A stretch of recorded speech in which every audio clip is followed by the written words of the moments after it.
मित्रों नमस्कार, स्वागत है आप सभी लोगों का हिंदी के क्लास में। साथियों प्रीवियस ईयर क्वेश्चन जो पेपर सॉल्व करवा रहे हैं आपको, उसमें जो कल पेपर करवाए थे हम यूपी ट्रिपल एससी विकास दल एवं व्यायाम प्रशिक्षक का, तो उसमें कुछ क्वेश्चन बचे थे, तो वही क्वेश्चन आज लेकर आए हैं। तो आइए डिस्कस करते हैं एक एक करके। प्रश्न नंबर 1 है मित्रों, निम्न में से कौन सा शब्द अनेकार्थक है? इनमें से कौन सा शब्द है जो अनेकार्थक है, यानी कि एक से ज्यादा अर्थ देता है? ऑप्शन ए है अभिमान, बी आयु, ऑप्शन सी है अधिक और डी है अर्थ।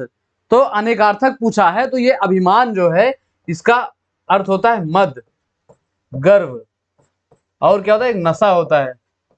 ठीक, तो ऑप्शन ए इस प्रश्न का सही उत्तर है। अभिमान जो है ये अनेकार्थक है।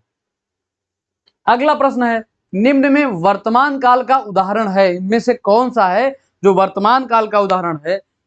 उसने पढ़ा था, बी है वह पुस्तक पढ़ेगा और सी है वह जाता है, डी है वह खेल रहा था। तो वर्तमान काल पूछा है, तो इसका क्या होता है कि रहा है, रहे हैं, रही है या हैं, यानी कि है जो आता है यही वर्तमान काल होता है। तो वह जाता है ये वर्तमान काल का उदाहरण है। अगला प्रश्न है, निम्न में कर्मवाच्य का उदाहरण है, इनमें से कौन सा ऐसा है जो कर्मवाच्य का उदाहरण है? ऑप्शन ए है पत्र लिखा जाता है, बी है राम पुस्तक पढ़ता है, सी है सीता पत्र लिखती है और डी है मुझसे बैठा नहीं जाता है। तो ये जो मुझसे बैठा नहीं जाता साथियों, इसमें भाववाच्य होगा। कौन सा होगा? भाववाच्य। ठीक, वाच्य 3 प्रकार के होते हैं, कर्तवाच्य, कर्मवाच्य और भाववाच्य। तो इसमें कर्मवाच्य पूछा है। अच्छा, तो ये जो कर्मवाच्य होता है, जैसे कर्तवाच्य होता है, उसमें कर्ता की प्रधानता होती है, कर्म और भाव दोनों गौण होते हैं, यानी कि उनका कोई जो है वो प्रभावी नहीं होते हैं। और कर्मवाच्य में साथियों कर्म प्रभावी होता है, भाव और कर्ता जो है, कर्त जो है ये गौण होते हैं। तो कर्मवाच्य में इसमें कौन सा है? वह पत्र लिखा जाता है। ऑप्शन ए इस प्रश्न का सही उत्तर है। इसमें क्या है? कर्मवाच्य है। ठीक, अगला प्रश्न है, निम्न में कौन सा वाक्य सरल वाक्य नहीं है? इनमें से कौन सा है जो सरल वाक्य नहीं है? तो सरल वाक्य की पहचान क्या है? सरल वाक्य में एक उद्देश्य और एक विधेय होता है। क्या होता है? एक उद्देश्य और एक विधेय होता है। एक विधेय सरल वाक्य में एक उद्देश्य और एक विधेय होता है, यही सरल वाक्य की पहचान है।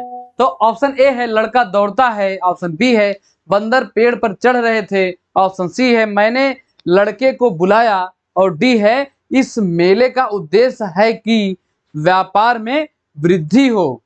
तो ये शब्द जो है जुड़ा हुआ है, किससे जुड़ा हुआ है? की से जुड़ा हुआ है। तो इसमें कौन सा होगा? इसमें संयुक्त वाक्य होगा। संयुक्त वाक्य की, ताकि, किंतु, परंतु से जो जुड़ा होता है, दो स्वतंत्र वाक्य होते हैं, और जो बीच में किसी योजक से जुड़े होते हैं तो वो संयुक्त वाक्य होता है। तो इसमें सरल वाक्य कौन सा नहीं है साथियों? ऑप्शन डी है, इसमें क्या है? संयुक्त वाक्य है। अगला प्रश्न है, मैंने यह काम कर लेना, ये यहाँ पर मैंने है, मैंने यह काम कर लेना चाहिए, वाक्य में अशुद्ध अंश है, मैंने यह काम कर लेना चाहिए, इसमें कौन सा अशुद्ध अंश है? ऑप्शन ए है मैंने, बी है यह काम, सी है कर लेना और डी है चाहिए। तो ये मैंने यह काम कर लेना, मुझे यह काम कर लेना चाहिए होगा। यहां पर क्या होगा? मुझे यह काम कर लेना चाहिए। तो किस अंश में इसमें त्रुटि है? ऑप्शन ए में त्रुटि है। अगला है, अल्प विराम का चिन्ह है, इसमें से अल्प विराम का चिन्ह कौन सा है? तो अल्प विराम का चिन्ह होता है ये। ठीक, ये कामा होता है, कॉमा, इसी को अल्प विराम कहते हैं, थोड़ी देर के लिए रुकना होता है। और ये जो पाई है ये पूर्ण विराम है। ये क्या है? ये पूर्ण विराम चिन्ह है। ठीक, और ये जो है ये विस्मयादि बोधक का चिन्ह है। विस्मयादि बोधक का चिन्ह है। विस्मयादि बोधक या संबोधन में भी यही प्रयोग करते हैं। ठीक, और ये जो है साथियों एक बिंदी और एक कॉमा, तो इसको कहते हैं अर्ध विराम कहते हैं, अर्ध विराम। ठीक, अगला प्रश्न है, अंग अंग फूले ना समाना, मुहावरे का सही अर्थ है। अंग अंग फूले ना समाना, इस मुहावरे का सही अर्थ क्या है? ऑप्शन ए है गुस्सा होना, ऑप्शन बी है दुखी होना, ऑप्शन सी है बहुत आनंदित होना और डी है बीमारी होना। तो गुस्सा होने का मतलब क्या होता है? लाल पीला होना, लाल पीला होना, लाल पीला होना मतलब गुस्सा होना। और अंग अंग फूले ना समाना क्या होता है साथियों? ये होता है बहुत आनंदित होना। जब आप बहुत खुश हो जाते हैं तो यही इससे मुहावरा कहा जाता है कि अंग अंग ना फूले समाना, बहुत खुश होना या आनंदित होना। अगला प्रश्न है अंगारों पर पैर रखना मुहावरे का सही अर्थ है। अंगारों पर पैर रखना, इसमें कौन सा सही अर्थ है? ऑप्शन ए है मूर्ख होना, बी है समझदार होना, सी है नुकसान होना और डी है जोखिम मोल लेना। तो अंगारों पे पैर जो रखते हैं, आप नट करतब देखे होंगे ना, वो आग पे चलते हैं, या एक देखे होंगे वो मौत का कुआं वाला, वो भी जो है अंगारों पे समझ लीजिए पैर रखते हैं। वो क्या है? जोखिम मोल लेते हैं। जब गिर जाते हैं तो फिर हड्डी पसली एक समान हो जाता है। वो लाला जी वाला जो केले की छिलके से गिरे थे। ठीक, अगला है होनहार बीरवान के होत चीकने पात लोकोक्ति का सही अर्थ है। होनहार बीरवान के होत चीकने पात, ये एक लोकोक्ति है, लोगों द्वारा कही गई बातें हैं। तो इसका जो है सही अर्थ क्या है? ऑप्शन ए है होनहार बालक सुंदर होता है, बी है सुंदर बालक होनहार होता है और सी है होनहार बालक के गुण बचपन से ही दिखाई देने लगते हैं। तो होनहार बीरवान के होत चीकने पात का मतलब क्या है?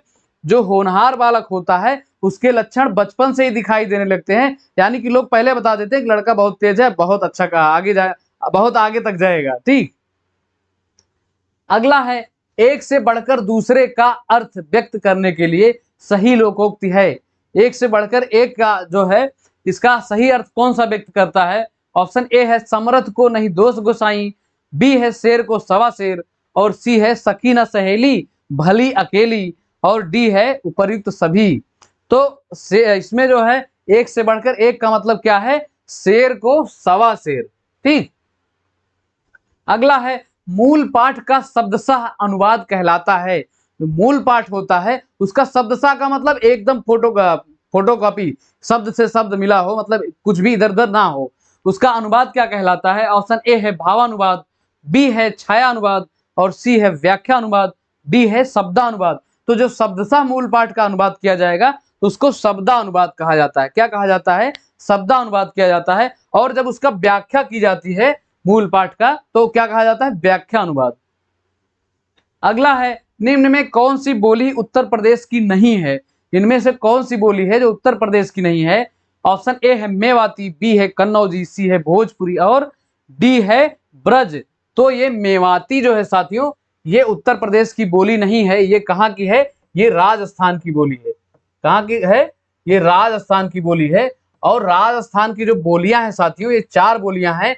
ये है एक मेवाती, मेवाती क्या है? ये उत्तरी राजस्थान में बोली जाती है। और एक मालवी होती है, मालवी, मालवी जो है ये दक्षिणी राजस्थान की होती है। और जयपुरी जो होती है, जयपुरी, जयपुरी या इसका एक नाम और है ढूंढाड़ी, ढूंढाड़ी। ठीक, जयपुरी या ढूंढाड़ी ये पूर्वी राजस्थान में बोली जाती है। और एक जो है मेवाती मालवी जयपुरी, और मेवाती मालवी जयपुरी, और एक होती है कौन सा है ये थोड़ा याद नहीं आ रहा अभी, एक और होती है। 4 बोलियां होती है राजस्थानी हिंदी की। ठीक, अगला प्रश्न है प्राधिकारी के लिए सटीक अंग्रेजी शब्द है। प्राधिकारी के लिए कौन सा अंग्रेजी शब्द है? तो ऑप्शन ए है ऑफिसर, ऑप्शन बी है अथॉरिटी, ऑप्शन सी है लॉर्ड और डी है प्रोपीराइटर, प्रोपीरेटर। तो ये जो प्राधिकारी है इसके लिए क्या होता है? अथॉरिटी होता है। ठीक, अगला है ऑर्डर के लिए सटीक हिंदी। तो ऑर्डर का तो सभी जानते हैं, वकील वाला, वो हथौड़ा जज वाला ऑर्डर, ऑर्डर मतलब आदेश। ठीक, अगला है कन्नड़ का संबंध किस भाषा परिवार से है? कन्नड़ का संबंध किस भाषा परिवार से है? ऑप्शन ए है आर्य भाषा परिवार, ऑप्शन बी है द्रविड़ भाषा परिवार, सी है देव भाषा परिवार और डी है भारोपीय भाषा परिवार। तो कन्नड़ का संबंध साथियों ये द्रविड़ भाषा परिवार से है। किससे है? द्रविड़ भाषा परिवार से। ठीक मित्रों, प्रश्न समाप्त हुए। ये जो पेपर हम व्यायाम प्रशिक्षक का करवा रहे थे इसमें टोटल हिंदी के इतने ही प्रश्न थे, जो एक पार्ट कल डिस्कस कर लिए थे और दूसरा ये था। ठीक, तो अब लगभग आपके प्रीवियस ईयर सभी खत्म हो गए हैं। हम देखेंगे अगर कोई बचा होगा तो ठीक है, नहीं तो अब प्रीवियस ईयर आपको मिक्स क्वेश्चन करवाएंगे हिंदी के। ठीक, तो चैनल को सब्सक्राइब करिएगा और वीडियो को लाइक करिएगा, मित्रों के साथ जरूर शेयर करिएगा। मिलते हैं फिर कल एक नेक्स्ट सेशन में साथियों, तब तक के लिए जय हिंद, जय भारत, जय हिंदी।